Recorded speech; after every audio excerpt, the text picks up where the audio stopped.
Now that we know how to find text, what we're going to do next is look for a word that is misspelled using find, and we're going to replace it with the correct spelling. We're actually going to do this for a couple words. So we're going to go into our home ribbon, and you'll notice there's the find command, which we just used in our navigation panel. And there's also a replace command. And replace is a variation of find. The difference is that we can tell it to find text and replace it with something else.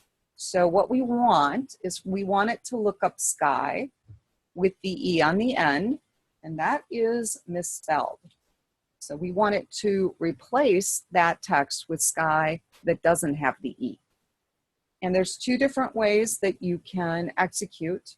You can replace all, in which case it's going to go through the whole document and make the change. If that makes you nervous, you can click on replace and it'll show you the change. And then if you want to skip, you'd click on find. And if you want to change it, you click replace.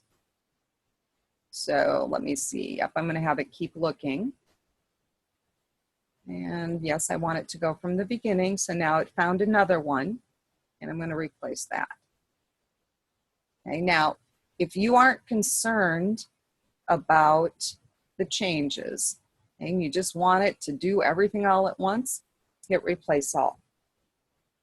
We are going to make another change, and I am going to use replace all on that so you can see the difference between using the find next and replace, as opposed to just using replace all.